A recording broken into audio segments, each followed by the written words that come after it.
Hey there, it's Dr. Scott. I am going to walk you through a brand new top 10 tips for getting started on your Essay 1, which is due in now less than 2 weeks from when I'm recording this. Uh, you'll find the new top 10 tips not in the file box, but at the bottom of this essay prompt. So here it is. I scroll down. Top 10 tips for writing Essay 1 on Marshall's Don't Even Think About It. Let's quickly review what you're supposed to write about.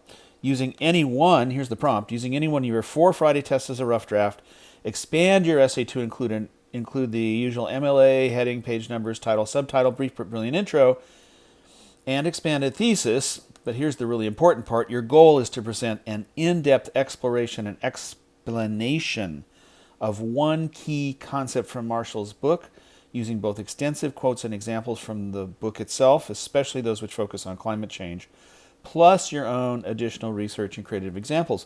And you will note that that's quite similar to the 2 tests that I already gave you on alternate Fridays.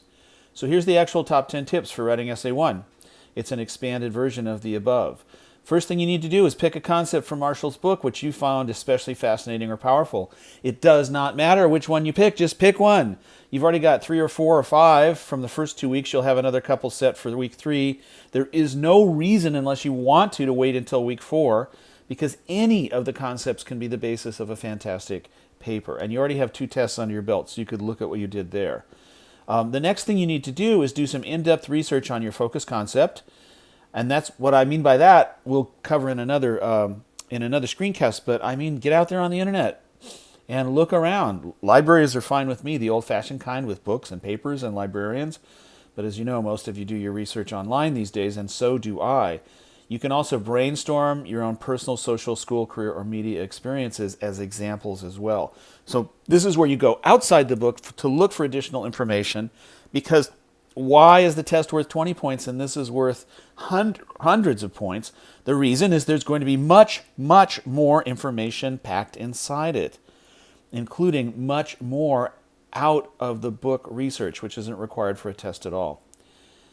All right, I also think you better reread and take notes on your target chapter or concept in Marshall, because you're getting a huge grade out of this. So you need to reread it, take notes on it again, carve it up, analyze it, mark it up, talk about it with your peers, really think about it hard. You are presenting yourself as an expert on this chapter to me, and I'm giving you weeks to get ready, not a few minutes after I ask you a question in class. So you really need to get on top of this one.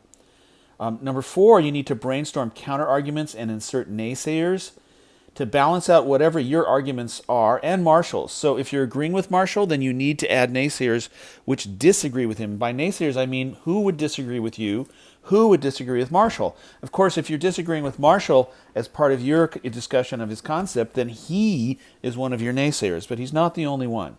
So presenting a balanced argument is extremely important to your success in this assignment.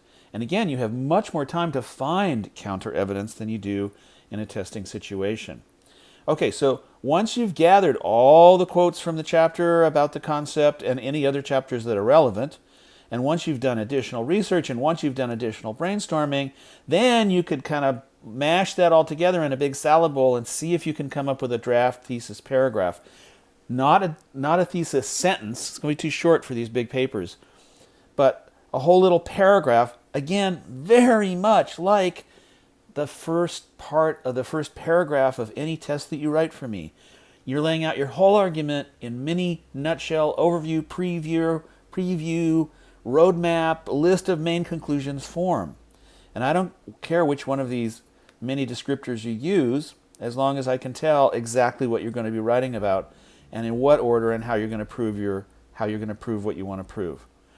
All right, now when you finally know your thesis, it's then and only then time to worry about coming up with a brief but brilliant intro. It's going to be just a few sentences long. There's a great top 10 tips that I'll give you a screencast about called Brilliant Beginnings, and it's got 10 different ways to avoid those kind of vague, general, high school, middle school kinds of intros that a lot of you seem convinced, I don't know why, I guess from middle school, that you're supposed to write. No, you're supposed to catch my attention and lead me directly to the thesis, which is about your concept. So why not mention your concept immediately right there in the intro. By the way, you'll also need a title and a subtitle that should also have the concept built directly into it, because that's what you're titling, that's what you're subtitling, that's what you're introducing. And there's a terrific titles top 10 tips coming up to help you out with that one too, if that sounds confusing. Okay, finally, we're ready to do some outlining and arranging of your supporting paragraphs. This is where you map out what evidence you're going to use, in what order, how, when, why. Now, I don't care if you use flowcharts, traditional outlines. There's so much wonderful software out there for planning out flows of paragraphs and etc. But one way or the other, whether you do it with a pencil or you do it with a supercomputer, you need to think about how you're going to lay out your evidence and in what order and why. Then, and only then, you probably can pick up and write a quick rough draft from start to finish. This is very much like the test that you write every Friday. So you've got all your information together. You've got your rough draft test sitting next to you. You've got your notes and your quotes and your brainstorms and your research.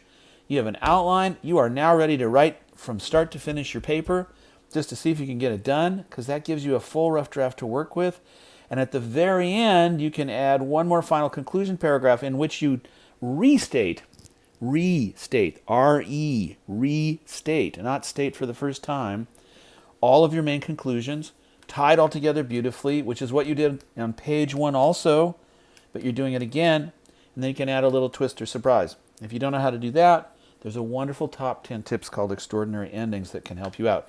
And we will eventually cover all these top 10 tips, but there you go. So you pick a concept, number 1, do in-depth research, reread and take notes, brainstorm, counter arguments and naysayers, write a rough draft, add a brief but brilliant intro, add a title and a subtitle, outline and arrange your supporting paragraphs, write a quick rough draft, full rough draft, not the thesis rough draft above, and then add your final conclusion paragraph. Of course, you have to proofread, type it up, turn it in on time for those points that you crave so completely, and so do I. You can always rewrite if necessary. Thanks for listening. Screencast concluded.